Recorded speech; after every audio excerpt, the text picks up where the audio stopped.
Ano nga ba ang totoong sukatan ng pag-unlad? Nagsalita na ang indigenous group sa Tarlac na posibleng maapektuhan ng kontrobersyal na PAC Silica Project. Sana raw bago ang industrialisasyon, dumaan muna sa konsultasyon. Narito ang agenda report ni Paolo G. Santos ng CLTV 36. Nakikita ko parang unggoy na lang yung mga aita kung saan-saan na itaboy, kung saan-saan na wala man pong koordinasyon sa mga lider. Mabigat ang paglalarawan ni Mang Oscar Rivera, isa sa mga lider ng mga Aita sa Bamban Tarlac, sa naging karanasan umano ng kanilang komunidad habang lumalawak ang development sa New Clark City.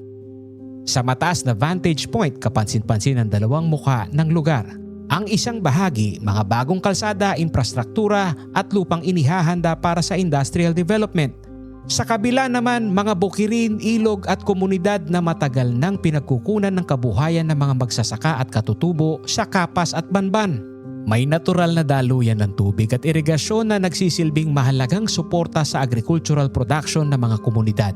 Kami naman po hindi namin hinahadlang yung project ng gobyerno kung nakakabuti naman sa amin. Pero kung kami mismo napapasama kami, o kahit yung gobyerno naman, isipin naman nila, tao rin kami na may karapatan at tao rin kaming nabubuhay. Isa pang agam-agam, ang mga trabahong maaaring likain ng industrialization ay hindi otomatikong nangangahulugang ang mga katutubong maapektuhan ang siyang makikinabang. Itaboy mo hila apo na malyari, hilay mapanira ni luta, mapangamkam. Sa Barangay Odonel sa Kapas, makikita mula sa himpapawid ang lawak ng produktibong lupang sakahan.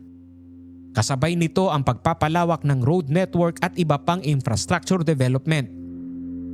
Kaibigan, dito tayo sa Barangay Odonel, saan si Kapitan Wendell Mercado, siyang tunay kumakausap po dito sa kanyang mga miyembro ng komunidad, kaugnay ho nitong kontrobersyal na PAC Silica. Kap, ano reaksyon ng tao?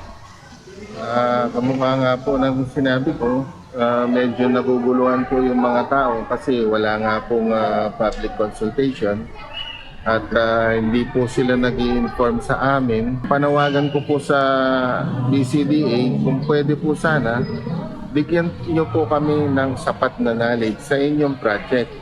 Hindi maikakaila ang ambag ng Central Luzon sa industrial growth ng bansa. Ang Clark Economic Ecosystem ay tahanan ng manufacturing, aviation, logistic, electronic-related industry habang patuloy na itinutulak ng rehiyon bilang mahalagang bahagi ng Luzon Economic Corridor.